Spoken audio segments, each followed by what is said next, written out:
पुण्यातील hit and run प्रकरण ताजं असताना नागपुरात सुद्धा झेंडा चौकामध्ये अशाच पद्धतीची घटना घडली।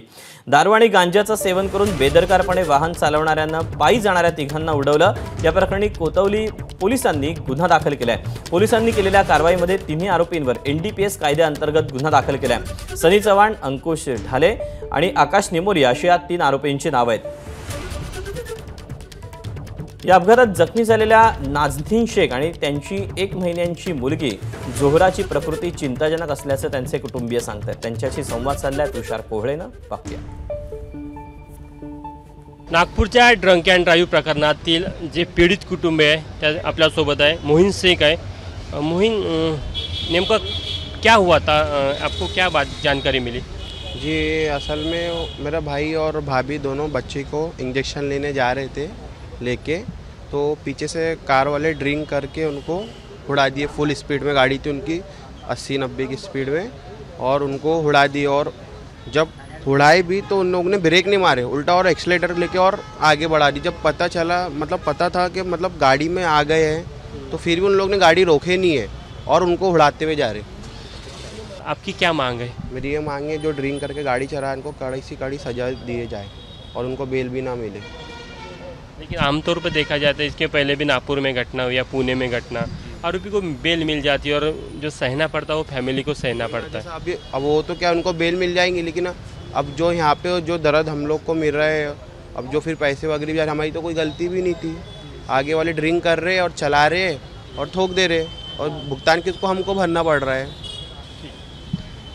तर होते शेख कुटुंबीय। कॅमेरामॅन व्यंकटेश नायडूसह तुषार कोहळे, ABP माझा, नागपूर। दरम्यान या सगळ्या प्रकरणी पोलीस काय माहिती देतात, पाहूया। चव्हाण आणि अंशुल ढाले यांचं यापूर्वी सुद्धा क्रिमिनल बॅकग्राऊंड असल्याचं दिसतं। त्यांच्यावर काही गुन्हे दाखल असं दिसत आहे। तर अजून त्यांच्या काही ॲक्टिव्हिटीज होत्या याचा आपण तपास करत आहोत। किती गुन्हे दाखल होते सनी चव्हाणवर, आणि जो या संपूर्ण घटनेमध्ये चालक कोण होता गाडीचा? नेमका चालक हा अंशुल ढाले, हा सनी चव्हाण हा चालक होता गाडीचा, याच्यामध्ये जे प्रत्यक्षदर्शी त्यांच्या म्हणण्यानुसार। आणि सनी चव्हाणवर जवळपास इमामवाडा आणि त्या इतर हद्दीमध्ये 7 ते 8 गुन्हे दाखल आहे असं कालच्या एक रेकॉर्डनुसार दिसत आहे आपल्याला। कोणते गुन्हे, कोणत्या प्रकारचे गुन्हे आहेत? हे बॉडी ऑफेन्सेस आहे असं दिसतंय त्याच्यामध्ये। गाडीमधून काय बरामद झालं काल? गाडीमधून काल जवळपास 3 दारूच्या बॉटल्स आपल्याला आढळून आल्या। काही अर्धा भरलेल्या आहेत, काही 1-2 फुल भरलेल्या आहेत, आणि एक गांजा सदृश्य एक पुडी पण आपण जप्त केली त्याच्यामधून। तिचं पण आपण आता CA तपासणीसाठी आपण त्याला पाठवणार आहे। गांजा चालले होते एक्झॅक्ट यांची म्हणजे पार्टी वगैरे होती का, आणि याच्या अजून काही क्रिमिनल लोकेशनचं काही हे होणार? तर इंट्रोगेशन आपलं थोडं या फ्रंटवर बाकी आहे, कारण काल अटक केल्यानंतर त्यांना आपण डायरेक्टली मेडिकलला पाठवलं आणि रात्री उशिरापर्यंत मेडिकल अरेस्ट आणि दाखल करण्याची प्रोसेस सुरू होती। तर त्यासाठीच आपण त्यांचा आज PCR घेणार आहे आणि पूर्ण आपण त्यांची चौकशी, कुठे चालले होते, कुठून त्यांनी दारू बॉटल्स घेतल्या, कुठून त्यांनी गांजा सदृश्य पदार्थ घेतला, ते आपण सगळं चेक करणार आहे। गाडी बहुतेक प्रामाफेसी दिसत आहे की गाडी तिघांपैकी कोणाची नाही आहे, गाडी त्यांच्या मित्राचीच आहे। तर गाडी कोणाची आहे, त्यांनी कधी घेतली होती, विकत घेतली होती की वापरण्यासाठी घेतली होती की जस्ट वापरण्यासाठी घेतली होती, त्याचा आपण तपास करणार आहे। आणि याच्यामध्ये अजून कोणत्या व्यक्तीचा सहभाग असेल, जो कोणी गांजा विकत असेल किंवा इलिगल दारू विकत असेल, त्यांना कोणी तसं काय आढळून आलं तर त्यांना सुद्धा आपण याच्यामध्ये आरोपी करणार आहेत।